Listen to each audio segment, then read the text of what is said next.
नमस्कार बच्चों। आज हम लोग फिर से केमिस्ट्री का पहला लेसन केमिकल रिएक्शन, देखिए इसके बारे में कुछ ऑब्जेक्टिव क्वेश्चन लाए हैं। तो आप लोग इन सभी क्वेश्चन को करके खुद एनालिसिस कीजिए कि हम कितना जान रहे हैं। ठीक है, चलते हैं पहले क्वेश्चन की तरफ। देखिए पहला क्वेश्चन दिया गया है। अब आपको देखिए सब सत्य असत्य बताना होगा इसमें। ठीक है, आप इसमें से हर एक क्वेश्चन को सत्य असत्य बताएंगे और उसमें से चलेंगे आगे। देखिए हम पहला क्वेश्चन लेके आए हैं। इसमें कह रहा नीचे दी गई अभिक्रिया के संबंध में कौन सा कथन असत्य है।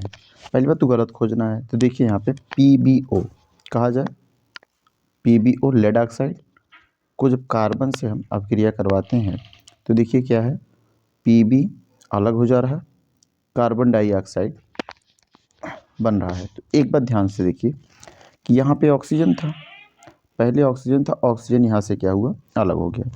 और यहाँ पे ऑक्सीजन नहीं था, यहाँ पे ऑक्सीजन का क्या हुआ है, योग हुआ है। तो सबसे पहली बात, सीसा, इसी Pb को ही हम क्या बोलते हैं, लेड बोलते हैं, इसी को हम सीसा बोलते हैं। ठीक ना, इसी को Pb को लेड या Pb को हम सीसा बोलते हैं। और देखिए सीसा अपचयित हो रहा है, पहली बात। दूसरा, कार्बन डाइऑक्साइड उपचयित हो रहा है। ठीक ना। तीसरा क्वेश्चन देखिए क्या दिया है, तीसरा कह रहा है कार्बन उपचयित हो रहा है, और चौथा कह रहा है लेड ऑक्साइड अपचयित हो रहा है। एक चीज़ ध्यान से यहाँ पे देखिएगा, ये ऐसे क्वेश्चन आते हैं। और अब इसमें विकल्प भी बहुत अच्छा दिया, ध्यान से देखिएगा। विकल्प देखिए, इसमें विकल्प जो दिया है ध्यान से एक बार पढ़ लिए ना कि सीसा अपचयित होता है, कार्बन डाइऑक्साइड उपचयित होता है, कार्बन उपचयित होता है, लेड ऑक्साइड उपचयित होता है। तो इसमें से आपका आंसर क्या होगा, मुझे जहाँ तक लग रहा है इसका आंसर देखिए, इसमें जो है कि सीसा तो एक प्रकार से अपचयित हो रहा है, ये तो सही है। ठीक ना। कार्बन डाइऑक्साइड उपचयित नहीं, कार्बन डाइऑक्साइड अपचयित हो रहा है, बल्कि कार्बन उपचयित हो रहा है, यहाँ पे बोल सकते हैं, कार्बन डाइऑक्साइड नहीं। तो देखिए यहाँ पे कार्बन उपचयित हो रहा है। ठीक है, तो यहाँ पे पहला और तीसरा सही है, दूसरा और चौथा गलत है। तो इसमें देखिए कौन सा विकल्प सही हो जाए, पहला दूसरा नहीं, पहला तीसरा, यही विकल्प आपका क्या है, राइट है। ठीक है ना, यही विकल्प आपका सही है। ठीक, अगले क्वेश्चन की ओर बढ़ते हैं हम। क्वेश्चन देखिए सही है, question number 2, sorry question number 2 देखते हैं कि फेरस ऑक्साइड है ना, फेरिक है, को जब एल्युमिनियम के साथ अभिक्रिया करवाते हैं तो एल्युमिनियम से ऑक्सीजन देखिए संपर्क बना रहा है। ठीक है, और ये एल्युमिनियम अलग था, तो एल्युमिनियम के साथ देखिए, सॉरी एल्युमिनियम अलग था, ऑक्सीजन साथ संयोग करके एल्युमिनियम ऑक्सीजन साथ संयोग कर लिया, बचा यहाँ पे देखिए ऑक्सीजन अलग हो गया, तो यहाँ पे बचा क्या, फेरस, और फेरस अलग से निकल गया। तो देखिए इस अभिक्रिया में किस प्रकार की अभिक्रिया है, तो यहाँ पे बोलेंगे इस अभिक्रिया में हम बोल सकते हैं किस प्रकार की अभिक्रिया है, बोलेंगे देखिए विस्थापन अभिक्रिया। कौन सी अभिक्रिया है, विस्थापन। दो तीन बातें आपको बताते हैं, ध्यान से सुनिएगा। देखिए जैसे अगर हम कहें कि जब किसी अभिकारक, दो अभिकारक हो या दो से अधिक अभिकारक हो, जब दो या दो से अधिक अभिकारक मिलकर एक अकेला प्रोडक्ट या उत्पाद बनाए, तो वो कौन सी अभिक्रिया, संयोजन। ये कौन सी अभिक्रिया है, तो बोलेंगे ये अभिक्रिया का नाम है संयोजन। ठीक है, अगर दूसरी बात कहें हम, अगर दो या दो से अधिक, या कहा जाए देखो ऐसे, एक अकेला उत्पाद, एक अकेला अभिकारक, क्या बोल सकते हैं, एक अकेला अभिकारक जब दो अलग अलग या दो से अधिक उत्पाद बनाए, तो ये कहलाता है वियोजन या विघटन। याद रखिए, वियोजन या इसी को बोलते हैं हम विघटन। ठीक है, अगले क्वेश्चन की ओर आते हैं हम, इसी से ढेर ठीक अगली तरफ से देखिए AB, माने इस तरह से हम समझ रहे हैं कि ये एक अभिकारक ये है और एक अभिकारक ये है, ये दोनों अभिकारक रिएक्टेंट जब मिलेंगे तो ये देखो, एक तो ये बना लेगा CB, और क्या हो जाएगा ये अलग हो जाएगा। तो देखिए ध्यान से एक चीज़ यहाँ पे, और एक्टिविटी सीरीज होती है या क्रियाशीलता श्रेणी, क्या होती है, क्रियाशीलता श्रेणी। तो जो क्रियाशीलता श्रेणी होती है, उस क्रियाशीलता श्रेणी के आधार पर इनको अलग किया जाता है। अगर इस प्रकार का आपको दिख रहा, मतलब पहले इसके साथ था, इसमें से ये माइनस, पीछे वाला माइनस होता है, आगे वाला प्लस होता है, तो याद रखिए ये देखो प्लस होगा, तो ये जब प्लस इस माइनस के साथ चला जाए और ये प्लस अलग हो जाए, तो इसमें कौन सी अभिक्रिया, बोलेंगे ये विस्थापन है। ठीक ना, एक और विस्थापन एक आता, जैसे यहाँ पे दे दिया AB और इस तरह से लिख दिया हम CD, और ऐसे करके देखिए क्या हो जाए, CB, और ये एक लिख दें AD, याद रखिएगा ये AD है। ठीक है, ये AD है यहाँ पे, ये वाला है ना। तो इस तरह से कर पाएंगे CB प्लस AD। इस प्रकार जो अब क्रिया है तो ये देखो डबल डिस्प्लेसमेंट, माने AB के साथ गया, BCD के साथ चला गया। तो इस प्रकार के जो अब क्रिया होते हैं उसे बोलते हैं द्विविस्थापन। ठीक है, तो देखिए इसमें से क्या होगा, जो आपका आंसर हो जाएगा इसमें क्या होगा, विस्थापन। समझ आई बात ना। संयोजन में क्या होता है, जब A दो अलग अलग अभिकारक मिलकर क्या करें, एक अलग उत्पाद बनाए। द्विविस्थापन क्या होता है, हमने बताया AB हो जाएगा और CD, तो इस दोनों में क्या होगा, CB अलग हो जाएगा और AD अलग हो जाएगा। ये कौन सी क्रिया थी, ये द्विविस्थापन है। वियोजन में क्या हमने बताया, AB रहेगा, इसमें से देखो क्या होगा, A अलग हो जाएगा, B अलग हो जाएगा। ठीक है, विस्थापन में क्या अभी बताया, विस्थापन में यही होता ना, AB plus C Gibbs out लगाएंगे तो हो जाएगा CB और प्लस A। तो देखिए यही कुछ दिख रहा ना, इसके साथ ये था, ठीक ना, एल्युमिनियम वाला तो एल्युमिनियम मान लो, तो ये इसका इसके साथ चला गया B वाला, ये B मान लो O को और ये A मान लो।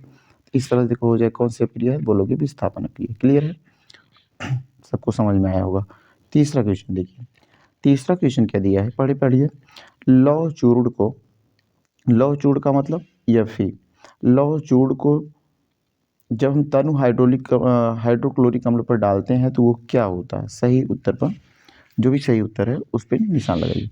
तो सबसे पहली बात आप सोचिए क्या इसमें सही होगा। तो पहला क्या कहा, लौह जोड़ अर्थात Fe को किस में डालना, हाइड्रोक्लोरिक अम्ल HCl पे डालोगे तो क्या बनेगा, FeCl2। ध्यान से देखिएगा क्या बनेगा, FeCl2। ठीक, और क्या बन रहा, डालने पर कौन सी गैस निकल जाएगी, हाइड्रोजन गैस निकल जाएगी। तो देखिए इसमें कौन सा विकल्प, हाइड्रोजन गैस एवं आयरन क्लोराइड बनता है, तो आयरन क्लोराइड ठीक है। देखिए आयरन क्लोराइड प्लस क्या बन रहा है, हाइड्रोजन। ठीक है, अभी पहला विकल्प कुछ टाइम के लिए क्लोरीन गैस निकलती, गलत है, क्लोरीन गैस नहीं, हाइड्रोजन गैस नहीं, कोई अभिक्रिया नहीं, काहे नहीं हो रही है। आयरन लवण गलत, आयरन लवण और जल, लवण तो बोल सकते हैं अगर 1 मिनट के लिए, लेकिन हम जल नहीं, क्योंकि हाइड्रोजन गैस निकले। तो आपका विकल्प कौन सा राइट हो जाएगा, पहला विकल्प ही सही हो जाएगा। ठीक है, क्वेश्चन नंबर अगली तरफ बढ़ते हैं। देखिए बहुत अच्छा क्वेश्चन है, ये पहला ही एग्जाम्पल एनसीईआरटी का। मैग्नीशियम धातु का वायु में जलना एक उदाहरण है। अब बताइएगा, मैग्नीशियम धातु जब जलेगी वायु में, क्या एक भौतिक परिवर्तन है। हमने कहा था जब पृथ्वी में जैसे भूकंप आ गया, ये सब जब घटनाएं घटती हैं तो भौतिक परिवर्तन। क्या ये रासायनिक परिवर्तन है, ऊष्मागत की परिवर्तन, इसमें इसको बोलेंगे इसमें कौन सा परिवर्तन है, रासायनिक परिवर्तन है। ठीक है, आगे अगर इसका मैं ऐसे लिख दूँ, देखो ऐसे करते हैं कि मैग्नीशियम को जब ऑक्सीजन की सहायता में जलाएगा तो क्या बनेगा, 2MgO। यहाँ पे देखो कंप्लीट कर सकते हैं Mg ऐसे, ठीक है ना। तो ये देखो इस तरह से बनता है, कौन सी हो जाएगा, रासायनिक परिवर्तन हो रहा है। ठीक है, क्वेश्चन नंबर 5 पे पढ़ेंगे हम। क्वेश्चन नंबर 5 कह रहे यदि उत्पाद, देखिएगा, यदि उत्पाद अधिक अस्थायित्व रहते हैं तो रासायनिक अभिक्रिया संपन्न होती है कि संपन्न नहीं होती है, कि अधिक तीव्र होती है। देखिए ध्यान से सुनिएगा, उत्पाद यहाँ तीर के इस साइड जो होते हैं वो अभिकारक होते हैं, और इस साइड जो होते हैं जैसे यहाँ पे रिएक्टेंट होते हैं, और ये क्या प्रोडक्ट होते हैं। तो ये अस्थायी नहीं होने चाहिए, अगर ये अस्थायी हो जाएंगे तब क्रिया नहीं होगी, संपन्न नहीं होगी, है ना। यहाँ से हम देखते हैं, लेकिन यहाँ पे अगर है तो वो क्या है, संपन्न होती है। सीधे सीधे का जवाब दे सकते हैं हम कि यदि उत्पाद अधिक अस्थायित्व रहते हैं तो रासायनिक अभिक्रिया संपन्न होती है, एवं कम अस्थायित्व वाले उत्पादों की स्थिति में रासायनिक अभिक्रिया संपन्न, अगर ये कम अस्थायित्व वाले रहेंगे तो रासायनिक अभिक्रिया संपन्न नहीं होगी, अगर अधिक होंगे तो संपन्न होगी। ठीक है, अगले क्वेश्चन की ओर हम बढ़ते हैं। देखिए इस क्वेश्चन का जवाब दीजिए, इस क्वेश्चन का जवाब दीजिए कि FeCl3H2O प्लस Y क्या है, अब हमें नहीं पता, लेकिन इसमें बताना Y क्या था। अब ध्यान से सुनिएगा, Y क्या था। तो यहाँ पे सल्फर था, हाइड्रोजन सल्फाइड था, सल्फर डाइऑक्साइड था, क्लोरीन था। तो ध्यान से सुनिए, पहले FeCl2 है, ठीक है, यहाँ पे HCl है, ठीक है, H2O भी है, ठीक है। यहाँ पे देखो क्या है, H2S, यहाँ पे कहीं S दिख रहा है आपको, तो नहीं, यहाँ पे S दिख रहा कहीं नहीं, यहाँ पे H2S शायद बोलेंगे, यहाँ पे कौन सा, तो ये भी देखो नहीं, सल्फाइड, यहाँ पे H2SO4 होना चाहिए था, तो हम H2 से H2SO4 ले सकते थे, H2SO4 है तो सल्फाइड X यहाँ पे ले सकते थे। लेकिन याद रखिएगा यहाँ भी हाइड्रोजन ऑलरेडी है, 2 1 3 हाइड्रोजन, देखो 2 2 4 हाइड्रोजन इधर है, यहाँ पे किसी की कमी, बोलो एक कमी है किसकी, H2S की। देखिए यहाँ पे क्या लिखेंगे, H2S। ठीक है, चलते हैं अगले भी सवाल पे। सवाल नंबर 7। देखिए सवाल नंबर 7 क्या कह रहा है। बिल्कुल आप देखेंगे ध्यान से। सवाल नंबर 7, अमोनिया NH या NH3 लिख सकते हैं कि अमोनिया हाइड्रोक्लोरिक अम्ल से संपर्क आने या हाइड्रोक्लोरिक अम्ल से क्रिया करके क्या बनाती है। तो आप ध्यान से बताइए इस सवाल का उत्तर। अमोनिया जो होता है NH3 प्लस किसके साथ, HCl के साथ, हाइड्रोक्लोरिक अम्ल के साथ क्रिया करती है तो क्या बनाती है। अमोनियम क्लोराइड बनाएगा, पहली बात सुनिए। दूसरा, अमोनियम क्लोराइड बनाएगा और अमोनियम सल्फाइड बनाएगा, अमोनियम ऑक्साइड बनाएगा। तो ध्यान सुनिए, यहाँ पे ऑक्सीजन तो है नहीं, बनेगा नहीं। सल्फाइड S तो है नहीं, बनेगा नहीं। क्या बनेगा, Cl है तो क्लोराइड ही बनेगा। सीधा सीधा यहाँ से विकल्प सही मार दो। ठीक है, अगले क्वेश्चन में चलते हैं। फेरिक ऑक्साइड, ध्यान से देखिएगा इस सवाल को। फेरिक ऑक्साइड, सल्फर डाइऑक्साइड तथा सल्फर ट्राईऑक्साइड, है ना। तो 2-3 बात याद रखिए। फेरिक ऑक्साइड, सल्फेरिक ऑक्साइड देखिए फेरिक Fe2O3 फेरिक ऑक्साइड, है ना। और क्या, सल्फर डाइऑक्साइड तो SO2, सल्फर ट्राईऑक्साइड SO3, याद रखिएगा। वियोजित रूप है तो बोलोगे इसके किस अभिक्रिया में होती है, बोलेंगे जब फेरस सल्फेट को हम क्या करते हैं, गर्म करते हैं। तो ये देखो इसमें और ये तीनों टूटता है। बहुत इंपॉर्टेंट सवाल है, याद रखिएगा इसको, इंपॉर्टेंट क्वेश्चन मार के चलिए, है ना। क्योंकि ये जब याद रखिएगा कि जब फेरस सल्फेट टूटता है तो वो इन सब में टूटता है। किसमें, फेरिक ऑक्साइड में, सल्फर डाइऑक्साइड में, सल्फर ट्राईऑक्साइड में टूटता है।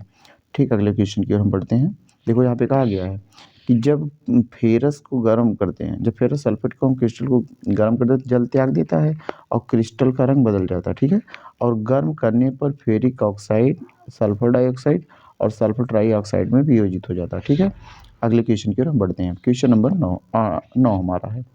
देखिए क्वेश्चन नंबर 9 क्या कह रहा है।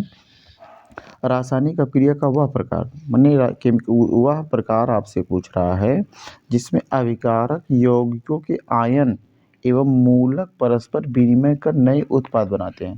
तो एक बात याद रखिए, जब आयन विघटित हों तो वहाँ पे क्या होता है, ऐसी अभिक्रिया उभय अवघटन अभिक्रिया कहलाती है। देखिए परस्पर का क्या है, देखो परस्पर माने एक दूसरे से, माने ऐसे इसका इधर जाएगा इसका इधर, तो ये क्या हो जाएगा, उभय अवघटन, माने दोनों में ऐसी अभिक्रियाएं होती हैं। तो ये आंसर इसमें कहते हैं उभय अवघटन अभिक्रिया।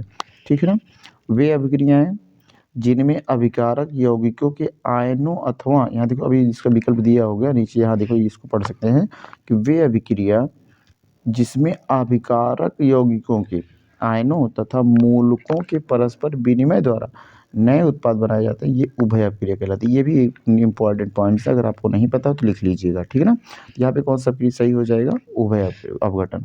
ठीक है, अगले विकल्प की तरफ हम आते हैं। Question number 10। क्वेश्चन नंबर 10 देखिए, बढ़िया क्वेश्चन ये भी, कि ठोस कैल्शियम ऑक्साइड, बात यहाँ समझिएगा, ठोस कैल्शियम ऑक्साइड, जब ठोस कैल्शियम ऑक्साइड का अर्थ क्या है, CaO, इसे बोलते हैं अनबुझा चूना। जल से तीव्रता से अभिक्रिया करके, और अब देखो H2O बना दो। ठीक ना, कैल्शियम हाइड्रोक्साइड अर्थात CaOH का होल ट्वाइस, याद रखिए CaH का होल ट्वाइस। ठीक है, थोड़ा मैं इसको लिखने का और अच्छा प्रयास करता हूँ। तथा उष्मा उत्पन्न करता था, हीट भी निकलता। आपको सबको पता है कि जब चूने में पानी डालेंगे तो वो कैल्शियम हाइड्रोक्साइड मैंने अनबुझा चूना और क्या बनाएगा, हीट निकालेगा। इस अभिक्रिया को चूने का बुझाना कहते हैं, सही है ना, चूने का बुझाना या चूना बुझ गया। कैल्शियम हाइड्रोक्साइड जल में विलय होकर विलयन चूने का पानी कहते हैं। ठीक है, ये भी बात, जब भी चूना घुल गया तो चूने का पानी है। चूने के बुझने, देखिएगा चूने के बुझने की क्रिया तथा बनने वाले विलयन संबंध निम्नलिखित में से कौन सा कथन सत्य है। पहली बात सुनिए, यह एक ऊष्माक्षेपी अपक्रिया है। ऊष्माक्षेपी किसे कहते हैं, ऐसी अपक्रिया जिसमें से ऊष्मा निकलती है, तो ये ऊष्माक्षेपी है, बिल्कुल सही है। यह एक ऊष्माशोषी, बोलेंगे बिल्कुल नहीं। ऊष्माशोषी क्या है, हम इसको गर्मी दे रहे हैं, नहीं। बनने वाले pH का मान 7 से अधिक हो, क्या चूना जो है क्षारीय प्रकृति का होता है, बोलेंगे बिल्कुल सही है। जिसका pH 7 से ज़्यादा होगा तो वो किस कैटेगरी में आएगा, क्षार में। और जिसका pH 7 से कम होगा वो किस कैटेगरी में आएगा, बोलोगे अम्ल में। और जिसका pH 7 पे होगा तो ये क्या होगा, उदासीन होगा। तो बिल्कुल याद रखिएगा। ठीक है, तो आप बोलोगे ये तो है लेकिन ऊष्माशोषी नहीं है, ये भी है। बनने वाले विलयन का मान 7 से कम नहीं, जब भाई 7 से ज़्यादा छा रही है तो ये हो ही नहीं सकता। तो क्या पहला और दूसरा सही है? गलत। दूसरा और तीसरा सही नहीं, दूसरा तो सही नहीं है लेकिन तीसरा सही है। तो अगला विकल्प देखते हैं हम। अगला विकल्प देखिए, सॉरी इसमें क्या दिया भाई, पहला और तीसरा सही होना चाहिए ना। सॉरी हम गलत बोल दिए। ये देखिए ऊष्माक्षेपी अभिक्रिया है, ठीक है ना, ये ऊष्माशोषी नहीं है, ये ऊष्मा दे रही है, निकल रही है, ऊष्माक्षेपी है। और क्या है, बनने वाले विलयन का मान pH 7 से अधिक है। तो दूसरा और तीसरा विकल्प आपका क्या है, राइट है। ठीक है, अगले क्वेश्चन की ओर हम बढ़ते हैं। क्वेश्चन नंबर देखिए यहाँ पे दिया गया है, क्वेश्चन नंबर 11, सॉरी यहाँ पे देखिएगा, कह रहा है क्वेश्चन नंबर 11, निम्नलिखित में से कौन सी गैस ताज़ा तेल के नमूने के लंबे समय तक परीक्षण के लिए उपयोग है। माने ताज़ा तेल, माने जो भी है कुछ बना हुआ है वो वैसे को वैसे बना रहे, ठीक ना, इसमें कौन सी गैस। तो अगर हम इससे हम आप एक बात आपसे बोलते हैं कि जो खाने वाली चीज़ें होती हैं उसमें जो पैकिंग की जाती हैं चीज़ों को, उसमें कौन सी गैस भरी जाती है। बोलो कार्बन डाइऑक्साइड नहीं, नाइट्रोजन ऑक्सीजन, ऑक्सीजन भरेंगे तो भाई उसका टेस्ट ही गड़बड़ हो जाएगा। नाइट्रोजन भर सकते हैं तो ये भी गलत हो गया। कार्बन डाइऑक्साइड नहीं, कार्बन डाइऑक्साइड नहीं भर सकते, हीलियम तो भर सकते हैं। तो क्या होगा, हीलियम और नाइट्रोजन गैस भरी जाती है। ठीक है, अगले आते हैं। इस देखो विकृत गंधिता, दो चीज़ें विकृत गंधिता, BHA याद रखिए, ब्यूटिलेटेड हाइड्रोक्सी एनिसोल, और BHT ब्यूटिलेटेड हाइड्रोक्सी टॉलुइन, ये भी याद रखिएगा। देखिए ये आपके पास कुछ 11 क्वेश्चन थे, ऐसे और भी क्वेश्चन हम बनाएंगे और उसके बाद आपको देंगे। कि वीडियो अच्छी लगी हो तो कमेंट करिएगा, ठीक है ना। और ठीक है, धन्यवाद।